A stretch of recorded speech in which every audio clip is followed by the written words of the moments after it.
Dover beach. Dover beach, the Dover beach Matthew Arnold की कालजयी कविता है। 1867 में प्रकाशित हुई थी। यह कविता विक्टोरियन पीरियड की एक प्रमुख कविता मानी जाती है। इसकी टोन एलिजियाक है, लेकिन इसका जो सार है वह सर्वकालीन है, इसलिए यह कविता बहुत ज़्यादा पढ़ी जाती है। आज इस कविता डोवर बीच का अध्ययन करते हैं। Dover beach 1867, Matthew Arnold 1822-1888। The sea is calm tonight, the tide is full, the moon lies fair upon the straits, on the French coast the light gleams and is gone, the cliffs of England stand, glimmering and vast, out in the tranquil bay. Come to the window, sweet is the night air, only from the long line of spray, where the ebb meets the moon blanched sand. Listen, you hear the grating roar of pebbles which the waves suck back and fling. At their return up the high strand, begin and cease and then again begin, with tremulous cadence slow and bring the eternal note of sadness in. Sophocles long ago heard it on the Aegean, and it brought into his mind the turbid ebb and flow of human misery.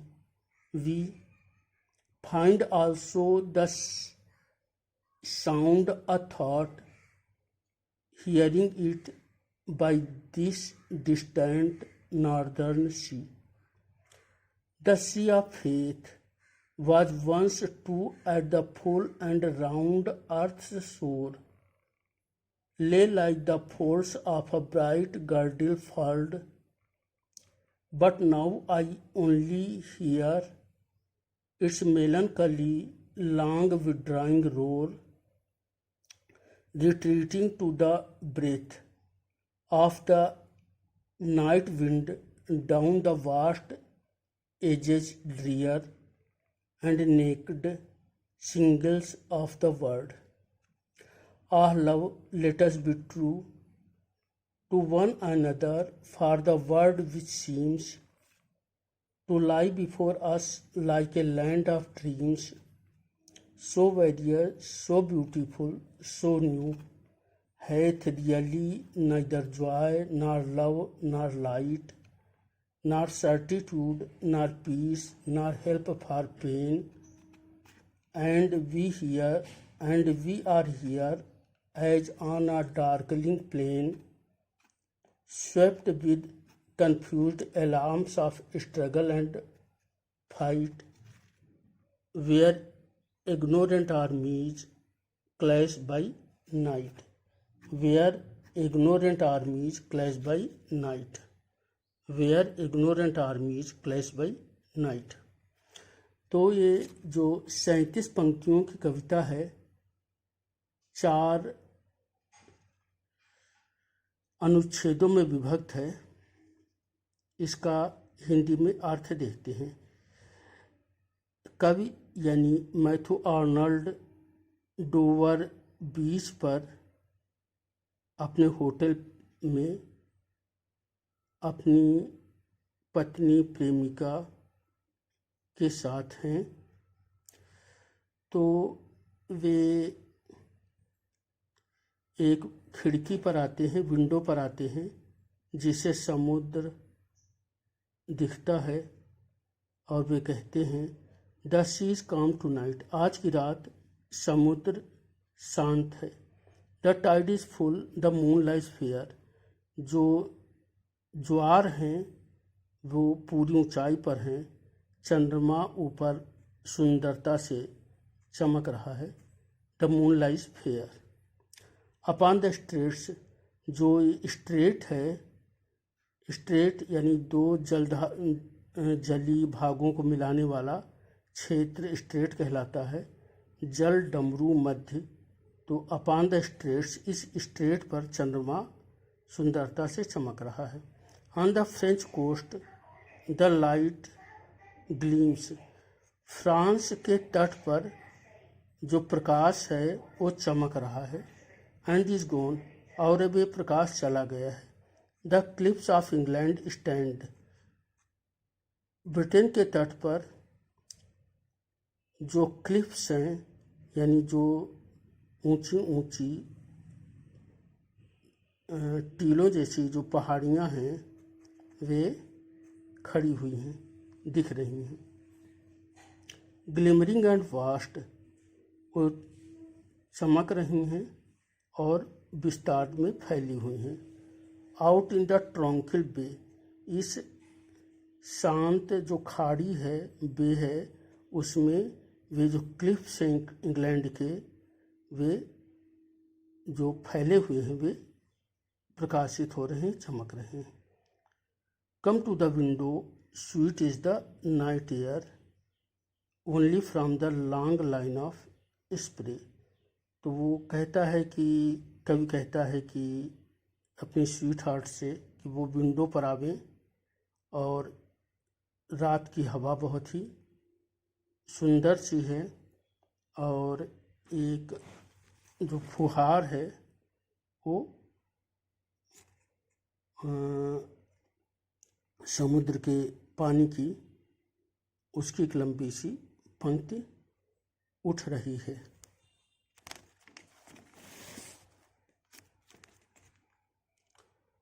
Where the ebb meets the moon-blenched sand, listen you hear the grating roar of pebbles which the wave suck back and fling, यानी जो ज्वार भाटा में जो लहरें हैं जब वो तट के ऊपर जाती हैं तो वे पेबल्स यानी कंकड़ों को, पत्थर के टुकड़ों को सक बैक यानी वापस ले आती हैं और बाद में उनको उछाल देती हैं, तो वे उछल करके at the return of the high strand जो तट पर, जो बीच पर ऊंचे भाग हैं वहाँ पर उन पेबल्स को, टुकड़ों को उछाल देती हैं। Begin and cease and then again begin with tremulous कांपते हुए, cadence slow and bring the eternal note of sadness in, तो वे लहरें कांप रही हैं, उनमें एक मधुर ध्वनि निकल रही है, वे प्रारंभ होती हैं, समाप्त हो जाती हैं, फिर प्रारंभ होती हैं, और उन लहरों से जो ध्वनि है वो लगता है कि शाश्वत सैडनेस यानी विषाद की ध्वनि है। सोफोक्लीज लॉन्ग एगो, सोफोक्लीज एक ग्रीक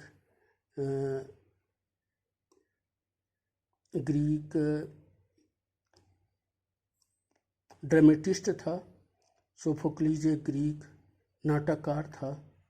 तो सोफोक्लीज लॉन्ग अगो, सोफोक्लीज बहुत दिन पहले, heard it on the Aegean and it brought into the mind the turbid ebb and flow of human misery, उसने यूनान के एजियन तट पर इसे सुना था और ये जो मानवता की पीड़ा है वो उसके मस्तिष्क में आई थी।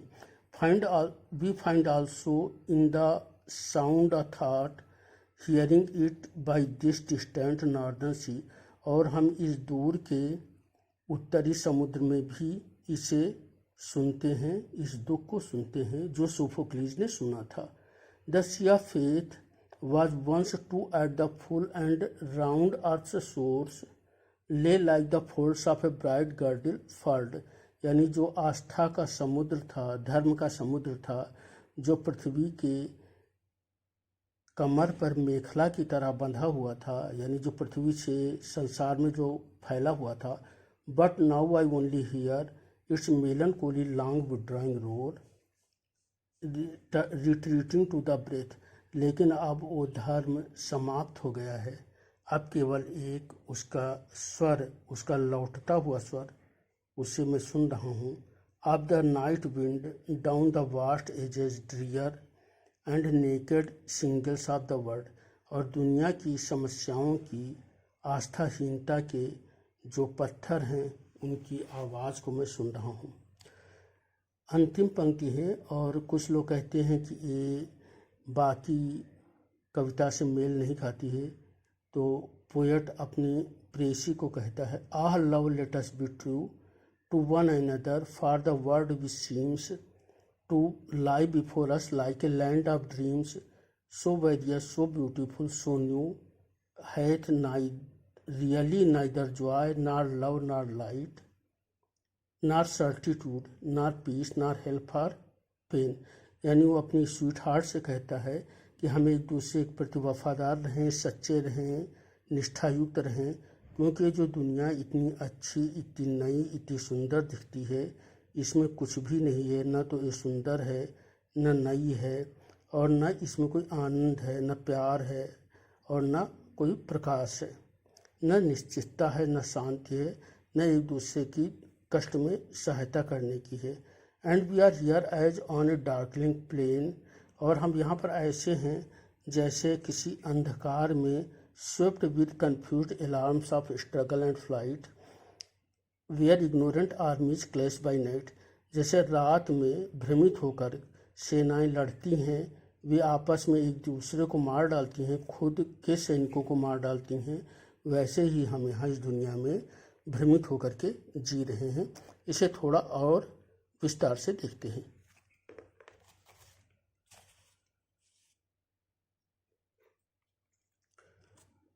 डोवर बीच, मैथ्यू आर्नल्ड, 1867 प्रकाशित, style lyrical, 37 lines, 4 uneven stanzas, iambus, ऐसे यानी इसमें इयाम्बस का प्रयोग किया गया है।